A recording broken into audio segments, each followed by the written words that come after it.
नमस्ते, मैं शुभंकर मिश्रा और आपका इस चैनल पर स्वागत है। यहां हम आपके सामने वो सच्चाई परोसते हैं जो अक्सर मीडिया की चकाचौंध में कहीं खो जाती है।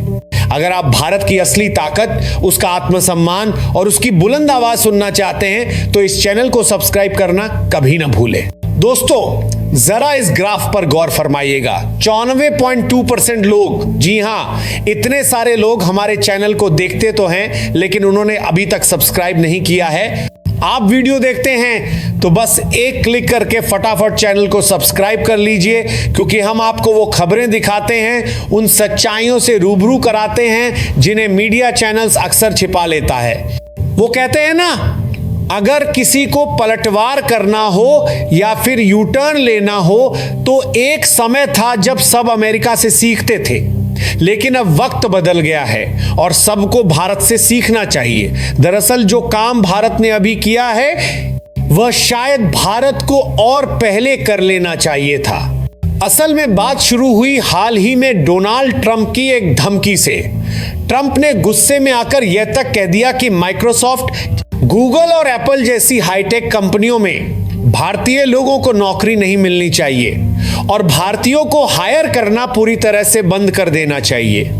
उनका सीधा मतलब था कि जो भारतीय लोग अपनी मेहनत से अमेरिका की अर्थव्यवस्था को ऊंचाइयों पर ले गए हैं, उन्हीं इंजीनियरों और कर्मचारियों को अमेरिकी कंपनियों से बाहर निकालने की तैयारी थी। जरा सोचिए, एक तरफ यही अमेरिका दुनिया भर को लोकतंत्र और बहुसंस्कृतिवाद का ज्ञान देता है और दूसरी तरफ भारतीयों को नौकरी से हटाने की खुलेआम धमकी देता है। लेकिन असली झटका तो ट्रंप को तब लगा जब उनके इस बयान को 2 दिन भी नहीं बीते थे कि भारत ने डिजिटल टैक्स के नाम पर अमेरिका की इन्हीं बड़ी बड़ी कंपनियों पर कहर बरसा दिया। भारत ने इस डिजिटल टैक्स पर ऐसा यू टर्न लिया कि अमेरिकी संसद में बैठे ट्रंप या वहां के प्रतिनिधिमंडल सब ये सोचने पर मजबूर हो गए कि जिस तरकीब का इस्तेमाल अब तक पश्चिमी देश करते आए हैं वह भारत कैसे कर सकता है। यह कोई भावनात्मक प्रतिक्रिया नहीं थी, बल्कि भारत ने इतने शांत लेकिन सटीक तरीके से पलटवार किया कि खुद अमेरिकी संसद में बैठे नेताओं को समझ नहीं आया कि भारत ने यह कैसे कर दिया। अब पहली बार पश्चिमी देश ये सोचने पर मजबूर हैं कि यू टर्न तो हम लेते थे, यह भारत कब सीख गया? क्योंकि आज जो भारत कर रहा है पहले सिर्फ अमेरिका किया करता था। डोनाल्ड ट्रंप ने एक बार फिर भारत पर हमला बोला, लेकिन इस बार शब्दों से नहीं बल्कि भारतीयों की नौकरियों पर निशाना साधा। उनका आरोप था कि भारत जैसे देश हमारी नौकरियों पर कब्जा कर रहे हैं और यह अब और नहीं चलेगा। साफ शब्दों में भारतीयों को हायर करना बंद करने की धमकी दी गई। लेकिन इस बार भारत चुप नहीं बैठा, बल्कि उसने ऐसा कुछ किया जिसने अमेरिका की नींव हिला दी, क्योंकि भारत ने छोड़ा डिजिटल टैक्स का जवाबी तोप।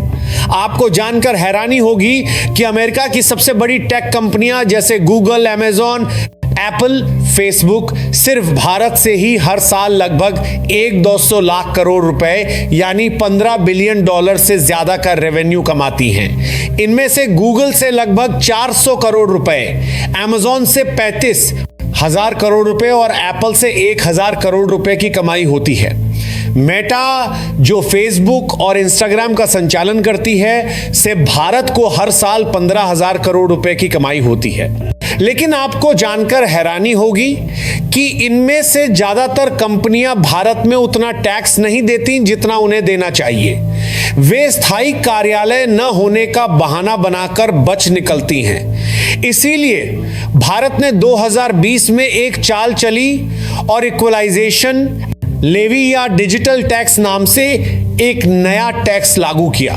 इसमें ऑनलाइन विज्ञापन सेवा देने वाली विदेशी कंपनियों पर 6% टैक्स लगाया गया और ई कॉमर्स ऑपरेटर्स पर 2% टैक्स लगाया गया जो भारत में डिजिटल सामान या सेवाएं बेचते हैं। इसका मतलब था कि अब अगर कोई विदेशी कंपनी भारतीय उपभोक्ताओं से कमाई करती है तो उसे भारत सरकार को टैक्स देना ही पड़ेगा, चाहे वह कहीं से भी ऑपरेट करे। जब ट्रंप ने भारत पर टैरिफ लगाने का दबाव बनाया तो भारत ने भी एक रणनीतिक खेल खेला और कहा कोई बात नहीं, हम इस टैरिफ को कम कर लेंगे। लेकिन अब जब अमेरिका की तरफ से दोबारा धमकी आ रही है, भारत सरकार ने अमेरिका के साथ चल रही टैक्स समझौतों की बातचीत रोक दी है। डिजिटल टैक्स की समीक्षा दोबारा शुरू कर दी गई है और यह संकेत दे दिया गया है कि अगर जरूरत पड़ी तो डिजिटल टैक्स को और कड़ा किया जाएगा, लेकिन इसे कम तो बिल्कुल नहीं किया जाएगा। अगर भारत ने डिजिटल टैक्स को 2% से बढ़ाकर 4% और 6% से 8% कर दिया तो इन अमेरिकी कंपनियों को अरबों का घाटा हो जाएगा, क्योंकि भारत दुनिया का सबसे बड़ा डिजिटल उपभोक्ता बाजार बन चुका है। हर दिन 70 करोड़ से ज्यादा लोग इंटरनेट इस्तेमाल करते हैं और आने वाले 5 सालों में यह आंकड़ा 100 करोड़ यूजर्स को पार कर जाएगा।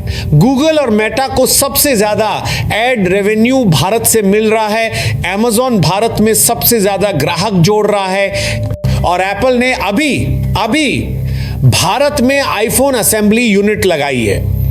अगर भारत टैक्स बढ़ा दे या नीतियां सख्त कर दे तो इन कंपनियों को अरबों का नुकसान होगा। जब ट्रंप ने भारत के इंजीनियरों और प्रोफेशनलों को बाहर निकालने की धमकी दी तो भारत ने सिर्फ एक बयान नहीं दिया, बल्कि एक मजबूत आर्थिक नीति से पलटवार कर दिया। देखिए दोस्तों, पहले अमेरिका पूरी दुनिया में घूम घूम कर अपने हिसाब से नियम बनाता था और जो देश नहीं मानते उनके ऊपर आर्थिक प्रतिबंध, जुर्माना और दबाव डाल देता था। लेकिन अब भारत ने दिखा दिया कि डिजिटल दुनिया के असली बादशाह हम हैं। भारत ने 2020 में जब 2% डिजिटल टैक्स लागू किया तो सबसे पहले अमेरिका बौखलाया, क्योंकि अकेले इस टैक्स से अमेरिका की 40 से ज्यादा कंपनियों को हर साल 4000 करोड़ रुपए से ज्यादा का नुकसान होने लगा। और भारत ने सिर्फ अमेरिका को नहीं, बल्कि गूगल, फेसबुक, अमेज़न जैसी 119 विदेशी कंपनियों पर टैक्स लगाया, जिनमें से 72 सिर्फ अमेरिका की हैं। आपको बता दें कि अमेरिका ने भारत के खिलाफ वर्ल्ड ट्रेड ऑर्गेनाइजेशन WTO में शिकायत भी की थी और बोला था कि भारत का डिजिटल टैक्स भेदभावपूर्ण है और अमेरिकी कंपनियों को निशाना बना रहा है। भारत को अमेरिका उस समय भी फंसा नहीं सका, क्योंकि हमने किसी एक देश को नहीं, बल्कि हर उस विदेशी कंपनी को टैक्स के दायरे में लाया था जो भारत के लोगों से कमाई करती है। यानी भारत ने WTO में अमेरिका को हरा दिया और डिजिटल टैक्स को अंतरराष्ट्रीय स्तर पर वैधता दिलवा दी। सबसे दिलचस्प बात यह है दोस्तों कि अमेरिका खुद तो अपनी कंपनियों के लिए फॉरेन टैक्स क्रेडिट्स देता है, लेकिन जब भारत ने टैक्स लगाया तो उसे गलत बता दिया। अमेरिका चाहता था कि भारत जैसे देश टैक्स न लगाएं ताकि उनकी कंपनियां अरबों डॉलर कमाएं और एक पैसा भी टैक्स में न दें। बाकी आपको क्या लगता है कि डिजिटल टैक्स को भारत को 6% ही रहने देना चाहिए या फिर और बढ़ाना चाहिए? अपनी राय कमेंट में जरूर बताएं।